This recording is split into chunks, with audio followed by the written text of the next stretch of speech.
Assalamualaikum warahmatullahi wabarakatuh.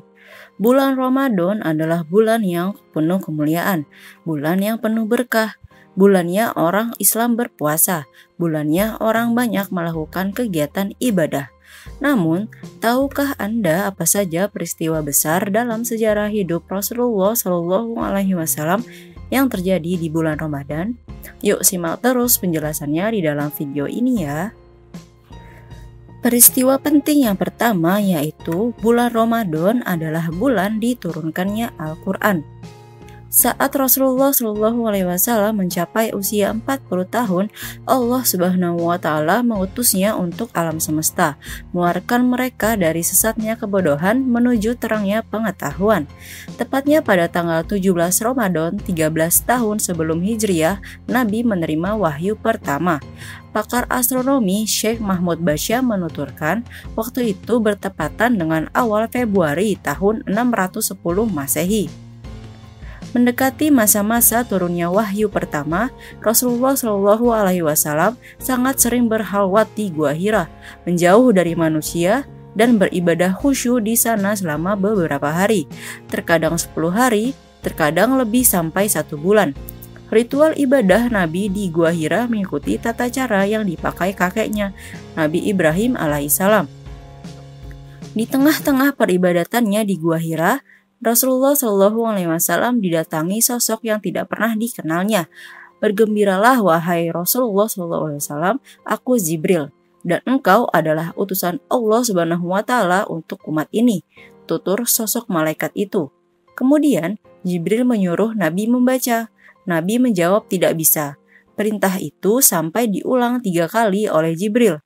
Jawaban Nabi sama, ma'ana biqari'in, aku tidak bisa membaca. Kemudian Jibril membacakan wahyu pertama yaitu surat Al-Alaq ayat 1-5. Peristiwa yang selanjutnya yaitu ada Perang Badar. Perang Badar atau biasa disebut Ghazwat Badar Al-Kubra adalah perang yang menjadi pembeda, menandai awal kejayaan kaum muslimin. Dengannya Allah memuliakan Islam, meninggikan menaranya dan mengikis berhala-berhalanya. Dalam peperangan ini, Rasulullah Shallallahu Alaihi Wasallam membawa 313 pasukan Muslim, menghadapi 950 pasukan non-Muslim. Perbedaan jumlah pasukan yang mencolok tersebut tidak lantas mengecilkan nyali tentara Muslim. Dengan tekad yang kuat membela Nabi, kaum Muslimin berhasil memporak-porandakan pasukan kafir. Allah Subhanahu Wa Taala menguatkan mereka dengan malaikat-malaikatnya. Kaum kafir Quraisy lari sejadi-jadinya. Kaum muslim mengejar mereka, membunuh dan menawan. Dari pasukan muslim, gugur 14 orang mati syahid. Dari pasukan kafir, yang terbunuh dan tertawan masing-masing 70 orang. Di antaranya yang terbunuh adalah Abu Jahal. Selepas perang, Nabi memerintahkan untuk mengebumikan muslim yang gugur. Demikian pula memakamkan kafir yang terbunuh. Beliau kembali ke Madinah disambut senandung dan indah oleh pemuda-pemuda Madinah. Senandungnya berbunyi, telah datang sang purnama kepada kami dari Bukit Saniyah Al-Wada. Wajib bagi kita bersyukur. Selagi orang berdoa, senantiasa memanjatkan doa. Duhai Rasul kami, engkau datang dengan membawa ketaatan. Peristiwa Perang Badar terjadi pada hari Jumat 17 Ramadan tahun 2 Hijriah bertepatan dengan 13 Maret 624 Masehi. Peristiwa selanjutnya yaitu pembebasan kota Mekah. Tanggal 20 Ramadan tahun 8 Hijriah merupakan waktu yang bersejarah dalam Islam. Di tanggal tersebut, Rasulullah Shallallahu Alaihi Wasallam dan para sahabatnya berhasil menaklukkan kota Mekah dalam sebuah peperangan yang disebut dengan Perang Fatu Mekah atau penaklukan Mekah. Peperangan tersebut dipicu oleh perlakuan orang Quraisy yang merusak satu perjanjian dari beberapa perjanjian Hudaibiyah. Orang Quraisy bersekongkol dengan kabilah lainnya untuk memerangi orang-orang yang bernamai dengan Rasul. Dalam pertempuran itu, Nabi mengerahkan 10.000 pasukan muslim. Rasul mengutus sahabat Khalid bin Walid sebagai panglima perang dan memerintahkannya agar tidak memulai menyerang sebelum diserang. Bersama mereka, Nabi berperang dalam keadaan berpuasa, kemudian berbuka di tengah jalan karena mengalami keberatan atau masyaqqah.